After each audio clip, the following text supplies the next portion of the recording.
Hi friends, welcome to Aarthi world. இன்றைக்கி நம்ம பார்க்க போகிறது பருப்பு இல்லாத ஒரு சாம்பார் ரெசிபி தான். வாங்க இதை எப்படி பண்ணலான்னு பார்த்துடலாம். சாம்பார் செய்கிறதுக்கு ஃபஸ்ட்டு ஒரு குக்கர் எடுத்துக்கோங்க. கொஞ்சமாக எண்ணெய், ஒரு 5-6 பச்சை மிளகா பாதி பாதியாக கட் பண்ணி வச்சுருக்கேன். அதையும் இதில் சேர்த்து லைட்டாக வதக்கிக்கோங்க. பச்சை மிளகா லைட்டாக வதங்கினதும் ஒரு 4 தக்காளியை கட் பண்ணி வச்சுருக்கேன், இது உள்ளே சேர்த்துட்டேன். கூட கொஞ்சம் தண்ணி, தக்காளி வதங்கணும்னு அவசியம் இல்லை, தண்ணி ஊற்றி இப்போ இதை மூடி 3 விசில் வச்சிடலாம். கொஞ்சமாக உப்பு போட்டுக்கோங்க.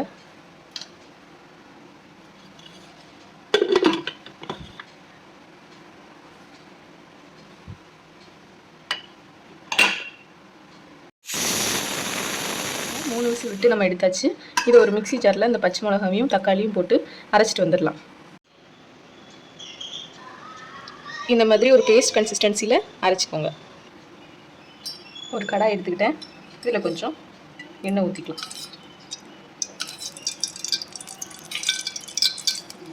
எண்ணெய் சூடானதும் கடுகு உளுந்து பருப்பு சேர்த்துக்கலாம்.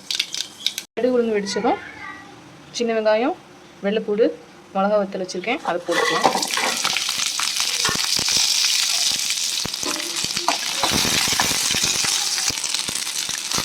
சின்ன வெங்காயம், பூண்டு, மிளகாத்தூள் இதெல்லாம் வதங்கிட்டு இப்போ நம்ம அரைச்ச பேஸ்ட்டை சேர்த்துக்கலாம்.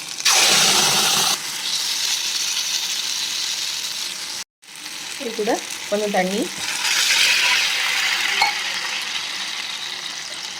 தக்காளி, பச்சை மிளகா வேக வச்சுருந்தோம்ல அந்த தண்ணியும் கூட சேர்த்துக்கலாம். இந்த சாம்பார் நல்ல தண்ணியாக இருந்தால் தான் நல்லாயிருக்கும், அதனால நிறைய தண்ணி ஊற்றிக்கோங்க. இது லைட்டாக கொதிக்க ஆரம்பிச்சிருச்சு பாருங்கள். இந்த ஸ்டேஜில் கொஞ்சமாக மஞ்சள் பொடி, அப்புறமா பெருங்காய பொடி, அப்புறம் தேவையான அளவுக்கு உப்பு சேர்த்துக்கோங்க. இதில் சாம்பார் பொடி, மிளகாத்து பொடி அப்படின்னு எதுவுமே சேர்க்க வேண்டாம். ஃபஸ்ட்டு சேர்த்தோம் இல்லையா பச்சை மிளகா, அது மட்டும்தான் உரைப்புக்கு. அதனால் உங்களுக்கு கூட கொஞ்சம் பச்சை மிளகா சேர்க்கணுனாலும் சேர்த்துக்கோங்க, அது உங்களோட இஷ்டம். இதை லைட்டாக கிண்டி விட்டுக்கலாம். இது 3 to 4 மினிட்ஸ் கொதிச்சா போதும். இது கூட மல்லியிலே பண்ணி சர்வ் பண்ண வேண்டியதான்.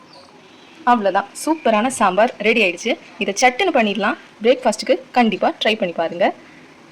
இந்த வீடியோ உங்களுக்கு பிடிச்சிருந்துச்சுன்னா லைக் பண்ணுங்கள், ஷேர் பண்ணுங்கள், கமெண்ட் பண்ணுங்கள். மறக்காமல் சப்ஸ்கிரைப் பண்ணிக்கோங்க. சப்ஸ்கிரைப் பட்டன் பக்கத்தில் ஒரு பெல் ஐக்கான் இருக்கும், அதையும் கிளிக் பண்ணிக்கோங்க.